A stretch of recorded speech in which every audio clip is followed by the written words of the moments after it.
चले? बस 1 मिनट। चलो। नेहा तुम दूसरे सैंडल पहन लो ना।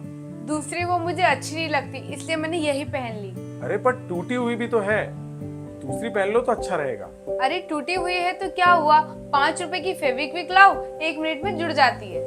और ये तुम्हारा सूट भी तो फटा हुआ है। कहाँ? ये?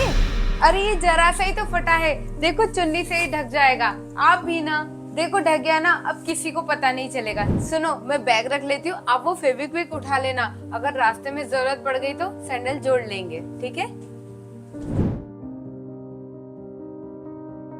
खड़े क्यों रह गए? और इस फेविक्विक को भी ले लो। अरे मैं चल तो रहा हूँ साथ में। अरे आप कहीं मत जाओ, घर पर रह के बच्चों का ध्यान रखो। और ये फेविक्विक मुझे दे दो, अगर रास्ते में जरूरत पड़ी तो मैं सैंडल जोड़ लूंगी। अरे मैं चलता हूँ ना, गाड़ी से हम चलते हैं साथ में। अरे नहीं बाबा, रहने दो, पेट्रोल वैसे ही महंगा हो गया है। और अगर मैं अकेली जाऊंगी तो ये काम सिर्फ 10 रुपए में रिक्शे से हो जाएगा। लाओ मुझे दो, लाओ दो ना, बच्चों का ख्याल भी तो रखना है। अरे यार, महंगाई कितनी बढ़ गई है, और सब्जियां ये तो आसमान छू रही हैं। नेहा तुम आ गए, और अपनी चप्पल लेके आए कि नहीं मार्केट से? अरे महंगाई इतनी बढ़ गई है कि सब्जियां बड़ी मुश्किल से लिए मैंने, और आप चप्पल की बात कर रहे हो। अभी पास में एक सेल लगती है, वो अभी लगी नहीं है, बट जब भी लगेगी मैं वहाँ से चप्पल ले लूंगी। वैसे भी महंगाई बहुत बढ़ गई है, तो पहले वाली चप्पल कितनी अच्छी चली थी, तो वहीं से ले लूंगी अब। नेहा सॉरी यार। क्यों, क्या हुआ? सॉरी किस लिए? वो मेरी वजह से आपने कॉम्प्रोमाइज करना सीख लिया, एडजस्ट करना सीख लिया घर में। तुम्हारी सैंडल टूट गई, उसे तुमने चिपकाना सीख लिया। कपड़े फट गए तो उसे छुपाना सीख लिया। और तुम क्या क्या सीखना चाहती हो? अरे मुझे मालूम है कि तुम बहुत ज़्यादा डिजर्व करती हो, और मैं तुम्हें नहीं दे पा रहा हूँ। नेहा तुम्हारा ये रहन सहन नहीं है, टूटी चप्पल, सस्ती सब्जी, फटे हुए कपड़े। तुम कितना बदल गई हो ना। पहले तुम मुझसे लड़ती थी, और अब खुद ही एडजस्ट कर रहे हो। अरे तुम मुझसे क्लियर क्यों नहीं बोल देते हो कि मैं तुम्हारी जिंदगी खराब कर रहा हूँ? अरे बाबा, ये सब जो तुम सोच रहे हो और बोल रहे हो, ऐसा कुछ भी नहीं है। मैं तुमसे प्यार करती हूँ, इसलिए मैं ये सब एडजस्ट कर रही हूँ।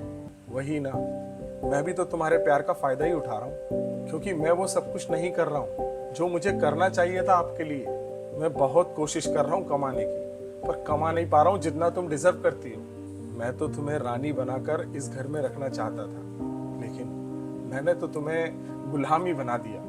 अरे तुम इतना सब कुछ मत सोचो, ये मेरा ही तो घर है। अरे क्या नहीं सोचूं, सब कुछ तो गलत हो रहा है। तुम्हें दिखता नहीं है क्या? क्या खराब हुआ है? कुछ भी तो खराब नहीं हुआ है, और मुझे पता है जब सब कुछ अच्छा हो जाएगा ना, तब तुम मुझे दिला दोगे। मैंने कोई लिमिट सेट नहीं कर रखी है कि मुझे यही चाहिए, ऐसे ही रहना है। और ऐसा थोड़ी ना है कि मुझे ये सारी चीजें नहीं मिलेगी तो मैं इस घर को या तुम्हें छोड़ के चली जाऊंगी। अरे बाबा, तुम भी यही हो, मैं भी यही हूँ, और जब हमारे पास पैसे आ जाएंगे ना, तो हम दोनों मिलकर शॉपिंग करने जाएंगे। तुम अच्छे से मेहनत करो, जब तुम्हें जॉब मिल जाएगा ना, तो हम दोनों मिलके अच्छे से शॉपिंग करने जाएंगे, पैसे उड़ाने। और तुम चिंता मत करो, मैं हमेशा तुम्हारे साथ हूँ। मुझे पता है यार, तुम नहीं उड़ा पाओगी इतने पैसे। अरे मैं उड़ा दूंगी, ऐसे देख लेना। और वो ख्वाब पूरे होने में वक्त लग गया तो? वक्त लगेगा भी तो क्या हुआ, बस तुम हार मत मानना, बाकी मैं तुम्हारे साथ हूँ। मैं ऊपर वाले का ना दिल से शुक्रिया करना चाहता हूँ कि जिसने मुझे इतनी अच्छी पत्नी दी।